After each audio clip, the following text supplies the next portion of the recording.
महाराष्ट्र के पूर्व मुख्यमंत्री और शिवसेना नेता मनोहर जोशी ने कहा है कि आने वाले दिनों में एनसीपी प्रमुख और कृषि मंत्री शरद पवार कांग्रेस का साथ छोड़कर विपक्ष के साथ जुड़ सकते हैं। मनोहर जोशी का यह बयान ऐसे समय में आया है जब कांग्रेस और पवार की पार्टी के बीच दूरी बढ़ रही है। जोशी ने मंगलवार को दादर स्थित अपने कार्यालय में मीडिया से बातचीत करते हुए कहा कि 2014 के चुनाव में कांग्रेस की हार सुनिश्चित है और विपक्ष का ही प्रधानमंत्री बनेगा। ऐसे में जोशी ने संभावना जताई है कि उस समय शरद पवार कांग्रेस का साथ छोड़कर विपक्ष का साथ दे सकते हैं। बाला साहब की क्या मंशा है? अब एनडीए में एनसीपी और ममता सबको लाने की कोशिश जारी है, कितनी सफल होगी? ये तो भविष्य की बात है। मुझे पूरा विश्वास है कि दूसरी जो पार्टीज है, केवल आपने दो नाम लिए, केवल वो दो पार्टीज नहीं, इन जो लोग सचमुच कांग्रेस पार्टी के खिलाफ है, जिनको कांग्रेस का कारोबार पसंद नहीं है और जो सोचते हैं कि देश आगे नहीं बढ़ रहा है, देश तो पीछे जा रहा है कांग्रेस के राज में, तो ऐसे सब लोग इकट्ठा हो जाएंगे तो नया राज गाना विपक्ष को बिल्कुल कठिन नहीं। क्या पवार साहब एनडीए के फोल्ड में आने की गुंजाइश है? क्या गुंजाइश है? क्या बाला साहब की उनकी खरीदियां काम आएंगी? क्या क्या कैसे मनाया जाएगा पवार साहब? बहुत कठिन काम है। पवार जी को मनाना ये काम कोई आसान नहीं है, लेकिन मुझे पूछेंगे तो मैं ये जानता हूं कि पवार जी विपक्ष के ही है। कांग्रेस में होंगे तो भी मुझे कांग्रेस के साथ होंगे तो भी मैं सोचता हूं कि वो जो पसंद करते हैं वो कांग्रेस नहीं किंतु विपक्ष पार्टी ही वो पसंद करते हैं। लेकिन ये सब बात कभी करना, किस तरीके से करना, इस बारे में इस देश में जिसको अधिकार देना चाहिए वो केवल शरद पवार जी है। और मैं सोचता हूं कि आज या कल शरद पवार जी जरूर विपक्ष दल के साथ आएंगे।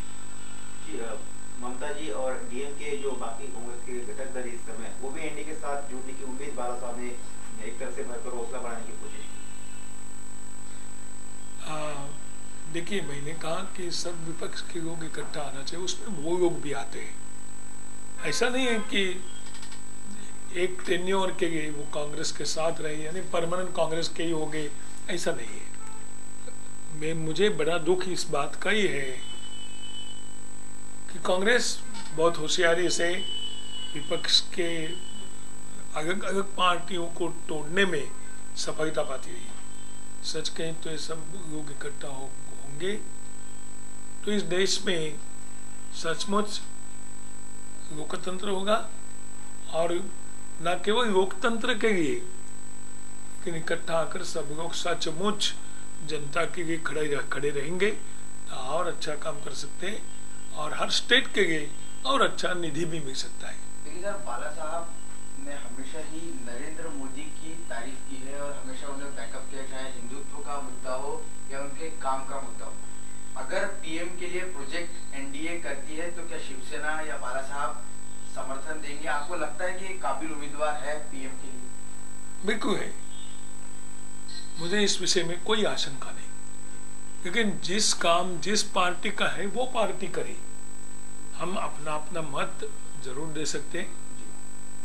वैसे उस पार्टी में भी जिनको पीएम करने का शायद मौका मिलेगा, उन लोगों के मन में भी इस विषय में एक मत नहीं होता है और इससे भी चुनाव में नुकसान होता है।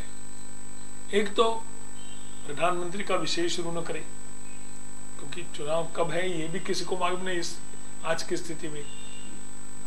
तो ये ठीक होगा कि वो विषय चुनाव नजदीक आने के बाद लेकर लोगों के सामने आदमी खड़ा करे कि ये हमारा प्रधानमंत्री। लेकिन इस विषय में यदि झगड़ा चलता है और पार्टी में भी एकमत नहीं है तो हम कुछ नहीं कर सकते हैं, मुझे मालूम है। क्योंकि एक तरफ मोदी साहब ने अब तक खुले तौर पर कभी कि प्रधानमंत्री वो उन्हें बनना चाहिए इस तरह की कोई बात रखी नहीं है, लेकिन नीतीश कुमार जिस तरीके से संकेत दे रहे हैं तो क्या उनकी मंशा साफ है कि उन्हें प्रधानमंत्री पद का उम्मीदवार बनना है या में से किसको बेहतर मानते हैं? नहीं, देखिए बात ऐसी है कि प्रधानमंत्री कौन चाहिए, ये कोई मुझे पूछेगा तो मैं बताऊंगा, लेकिन अभी तक ये दोनों मुख्यमंत्री ऐसे हैं कि जिन्होंने अपने लोगों के लिए बहुत अच्छा काम उनके स्टेट्स में किया है। और इसलिए बागा साहब ने जो कहा कि एक बार नहीं 2-2 बार उन्होंने कहा कि नरेंद्र मोदी जैसा आदमी प्रधानमंत्री बनना चाहिए, और मेरा मत खुद का पार्टी के मत से अलग कभी भी हो नहीं सकता है। नहीं, लेकिन आज बाला साहब ने कहा कि भले ही मोदी और नीतीश कुमार में तू में चल रही हो, लेकिन सबसे पहला काम है कि कांग्रेस को सत्ता से हटाना है और प्रधानमंत्री बाद में तय होगा और वो भी एनडीए तय करेगी। अच्छा है बागा साहब का कहना। कभी कभी प्रधानमंत्री चुनाव होने के बाद भी नाम उसका डिक्लेयर होता है, इस समय भी वही निर्णय करेंगे तो हमें पसंद है। उनका इशारा इसी तरफ था कि बाद में नाम चुना जाए, बाद में एनडीए तय करेगी। ठीक है, मुझे मंजूर है वो, और मुझे मंजूर होने का प्रश्न ही नहीं, क्योंकि मैं पार्टी का कार्यकर्ता हूँ, स्वयं सेवक हूँ।